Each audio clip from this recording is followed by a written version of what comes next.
This is a Teja News Television broadcast. Nandyal జిల్లా చాబోలు గ్రామ సమీపంలోని రివిట్మెంట్ రహదారిలో 28 సర్వే నంబర్లో నిర్మాణం చేపట్టిన మసీదు విషయంలో ఉద్రిక్తత నెలకొంది. స్థానిక ముస్లిం మతస్థులు ఇటీవల నూతనంగా మసీదు నిర్మించుకున్నారు. అయితే సంబంధిత స్థలం ప్రభుత్వ వాగుపరం పోరంబోకు భూమిగా నమోదయ్యి ఉందని అధికారులు పేర్కొన్నారు. ఈ నేపథ్యంలో మసీదు నిర్మాణం చట్ట విరుద్ధమని తెలియజేస్తూ నిర్మాణాన్ని తొలగించాలని రూరల్ తహసీల్దార్ శ్రీవాణి సూచించారు. ఈ సందర్భంగా తాలూకా సీఐ ఆధ్వర్యంలోని పోలీసు బృందం కూడా అక్కడికి చేరుకొని పరిస్థితిని పరిశీలించింది. అధికారులు స్థానికులతో మాట్లాడి చట్టపరమైన అంశాలను వివరించారు. శాంతి భద్రతలకు భంగం కలగకుండా జాగ్రత్తలు తీసుకున్నారు. ఈ విషయంపై సంబంధిత విభాగాల నిర్ణయం మేరకు తదుపరి చర్యలు చేపట్టనున్నట్లు అధికారులు తెలిపారు. ఇది మేము ఇలా కొంచెం మసీదు వేసుకోవాలని ఏర్పాటు చేసుకున్నాము. అది స్థలంలో ఉంటే మేము కొలత వేసుకుండా కొంచెం పొరపాట్లు చేసుకున్నాము.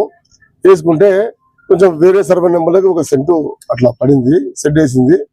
ఇంకా మేము ఏం చేసినామంటే అది కొంచెం తీసేయాలని రెవెన్యూ డిపార్ట్మెంట్ వచ్చారు, కొలతలు వేసిపోయారు. వేసిపోయిన తర్వాత ఇంకా మేము ఇట్లా ఉందన్నా మీరు తీసి లోపల వేసుకోవాలన్నారు. సరే మంచిది మేము వేసుకుంటాము. మాకు కొంచెం పండగ టైం, ఇది పండగ టైం కాబట్టి కొంచెం ఇంత పండుగ అయిపోయిన టైం ఇస్తే మేము అవతల వేసుకున్నాము. ఈ నమాజ్ మొదలు పెట్టుకున్నాము, పెట్టకపోతే ఇవాళ తీసి పడుస్తాము. పెట్టుకున్నాం కాబట్టి తొందరలోనే పూర్తి చేసి పండుగ అయిపోతే తీసిస్తామని సార్ వాళ్ళకు అందరికీ రిక్వెస్ట్ చేసుకుంటున్నాం.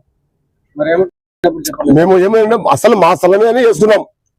29 సర్వే నెంబరు పటాది, 28 సర్వే బండేది పొంగపురం మేము వేసుకున్నాం. వేసుకుంటే అది నిన్న రెవెన్యూ డిపార్ట్మెంట్ కొత్త వేసాం. వేస్తే 1 సెంటు వచ్చింది ఇంట్లోకి. వాళ్ళు తీసారంటే తీసిస్తున్నాము. కొంచెం పండగ ఉంది, మాది పొరపాటు అయింది, కొంచెం కొత్త చేసుకుంటే సరిపో అని చెప్పేసి ఇంకోటి టెంపర్మెంట్ సెట్ ఇది తాతలు తీసేసేది బయటకు పోయిన ఇబ్బంది పడకుండా నమాజ్ చేశాను. ఎవరికి ఇబ్బంది కాదు, ఎవరికి హాని లేదు, ఎవరికి లేదు, దీనివల్ల ఎవరికి లేదు. ఎవరు ఏం చేస్తున్నారో ఏం లేదు లేకపోతే దీని గురించి ఇష్టం పట్టుకొచ్చి వాళ్ళు లేరు. ఎవరు చేస్తున్నారో మరి ఎవరు లేదో అందరు వచ్చేసినారు. ఇట్లా పని మేము అనుకుంటాం. దీని మీద ఎవరున్నారో వెనక ముందుకు రండి, కూర్చొని మాట్లాడతాం. వదిలేస్తాం ఏమన్నా ఉంటే మేము లోపల నుంచి ఎందుకు చేయాలి, బయట నుంచి చేయండి. మీరు సహాయం చేయండి మాకు అన్నా, తీసేసుకోండి. మంచి సార్ తీసుకున్నాం. ఊర్లో మసీదు ఉంటాయి, ఇక్కడ ఈద్గా ఉంది. అందరూ బయటకు పోయే వాళ్ళు కార్లు వెహికల్ వేసుకొని ఇది మసీదులో వస్తున్నారు.